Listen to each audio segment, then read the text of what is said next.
മധ്യഭാഗത്ത് മണിക്കൂറുകളായി നീണ്ട തിരച്ചിൽ നടത്തിയിരുന്നു. അല്പസം മുമ്പാണ് ഒരു വിവരം അവിടുത്തെ ദൃശ്യങ്ങളിൽ നമ്മൾ ഒരു കുട്ടിയെ കിട്ടിയെന്ന ഏകദേശം ഒരു വിവരം നമുക്ക് ലഭിക്കുന്ന ദൃശ്യങ്ങൾ അത് കാണാൻ കഴിയുന്നു എന്നാണ് മനസ്സിലാക്കുന്നത്.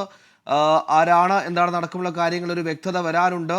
നിലവിൽ നമ്മൾ ഈ പറഞ്ഞതുപോലെ പരിശോധന 2-2.5 മണിക്കൂർ പിന്നിടുന്ന ഘട്ടത്തിൽ പല മേഖലകൾ ഈ ബൂഴിക്കുളം പാലത്തിന് താഴെ പുഴയുടെ വിവിധ മേഖലകളിൽ നടത്തിയ തെരച്ചിലിൽ ഒടുക്കം ആശാവഹമല്ലെങ്കിലും ഒരു കുട്ടിയെ കണ്ടെത്തിയിരിക്കുന്നു.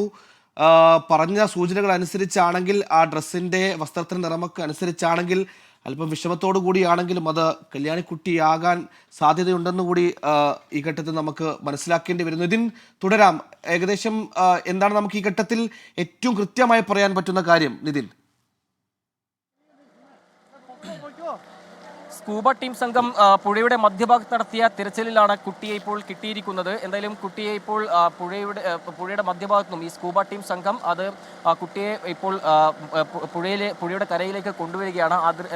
ആ വിവരമാണ് ഇപ്പോൾ സ്കൂബ ടീം സംഘം ഒരാൾ ഇവിടെ നിന്ന് വിളിച്ചു പറഞ്ഞത്. എന്തായാലും അതുപ്രകാരം പോലീസെല്ലാം ഇപ്പോൾ ഈ പുഴയുടെ കരയിലേക്ക് എത്തി എന്താണ് ഇപ്പോൾ സ്കൂബ ടീം സംഘത്തിന് ലഭിച്ച വിവരം തുടങ്ങിയ കാര്യങ്ങളൊക്കെ തന്നെ തേടുകയാണ്. എന്തായാലും കുട്ടിയെ കിട്ടിയെന്ന വിവരമാണ് ഈ ഘട്ടത്തിൽ നമുക്ക് പങ്കുവയ്ക്കാനുള്ളത്.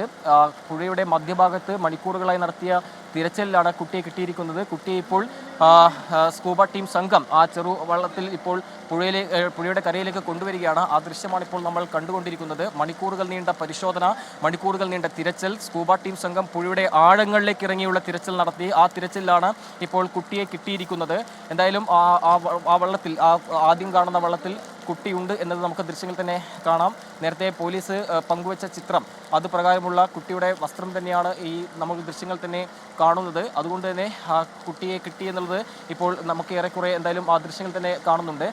അത് പ്രകാരമുള്ള വിവരമാണ് ഇപ്പോൾ ഈ ഘട്ടത്തിൽ നമുക്ക് പങ്കുവെക്കാനുള്ളത്. എന്തായാലും കുട്ടിയെ ഇപ്പോൾ പുഴയുടെ കരയിലേക്ക് കൊണ്ടുവരികയാണ്. ആ ചിരി മാഞ്ഞു, നിഷ്കളങ്കമായ ചിരിയില്ല, കല്യാണക്കുട്ടി ഇനിയില്ല എന്ന അങ്ങേയറ്റം വിഷമകരമായ വാർത്ത വരുന്ന മണിക്കൂറാണ്. നേരത്തെ അമ്മ ഇത്തരത്തിൽ പുഴയിലിട്ടു എന്നൊക്കെ മൊഴി കൊടുത്തപ്പോഴും അതൊരു നുണയാകണമേ എന്ന് ആത്മാർത്ഥമായി ആഗ്രഹിച്ചവർക്ക് അങ്ങേയറ്റം സങ്കടകരമായ വാർത്തയാണ് ഈ മണിക്കൂറിൽ വരുന്നത്.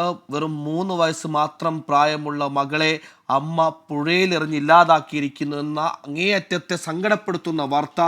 മണിക്കൂറുകൾക്ക് നീണ്ട തിരച്ചിലുകൾക്കൊടുവിൽ സ്കൂബ ടീമും ഫയർഫോഴ്സും നടത്തിയ തിരച്ചിലിൽ ആ കല്യാണിക്കുട്ടിയെ കണ്ടെത്തിയിരിക്കുന്നു എന്ന വിഷമകരമായ വാർത്ത. നേരത്തെ പോലീസൊക്കെ സൂചിപ്പിച്ചതുപോലെ അതേ നിറത്തുള്ള വസ്ത്രങ്ങൾ ധരിച്ച കല്യാണിക്കുട്ടിയെ നമ്മൾ കണ്ടെത്തിയിരിക്കുന്നു. രാവിലെ 3:30 തിരുവാങ്കുളത്ത് നിന്ന് ബസ്സിൽ പുറപ്പെട്ട് മൂഴിക്കുളത്തേക്ക് എത്തുന്നത് വരെ ആ മകൾ അമ്മയോടെ ഓരത്തോട് ചേർന്ന് വെച്ച് സ്നേഹവായ്പ നേരിട്ടവളാണ്. ഒരുപാട് കളിക്കൊഞ്ചലുകൾ ബാക്കിയുണ്ടായിരുന്ന പാവമായിരുന്നു. പക്ഷേ ആ അമ്മയെ എന്ത് തോന്നിപ്പിച്ചു, എന്താണ് പ്രകോപിപ്പിച്ച് നടക്കുമുള്ള കാര്യങ്ങളിലേക്കൊക്കെ പിന്നീട് അന്വേഷണം വരണം. പക്ഷേ സ്വന്തം മകളെ ആ മൂഴിക്കുളത്തെ പാലത്തിൽ നിന്ന് ആഴത്തിലേക്ക് വലിച്ചെറിഞ്ഞ് ആ സത്യം മണിക്കൂറുകളിൽ മറച്ചു വെച്ച് പിന്നീട് ഗത്യന്തരമില്ലാതെ പുഴയിലേക്ക് വലിച്ചെറിഞ്ഞ് സത്യം പറഞ്ഞു, അതായത് രക്ഷപ്പെടുത്താനുള്ള ഗോൾഡൻ അവേഴ്സ് ആ അമ്മ തന്നെ ഇല്ലാതാക്കി. ഒടുക്കം അങ്ങേയറ്റം സങ്കടകരമായ രീതിയിൽ അങ്ങനെ ഒരു വാർത്ത ഇന്ന് ഉണ്ടാവല്ലേ എന്ന് ആത്മാർത്ഥമായി ആഗ്രഹിച്ചെങ്കിലും കല്യാണിക്കുട്ടിയുടെ ചിരിമാഞ്ഞു എന്ന ഏറ്റവും സങ്കടകരമായ വാർത്ത വരുന്ന മണിക്കൂറാണ്. കല്യാണിക്കുട്ടിയുടെ മൃതദേഹം കണ്ടെത്തിയിരിക്കുന്നു എന്ന വാർത്ത വരുന്ന മണിക്കൂർ.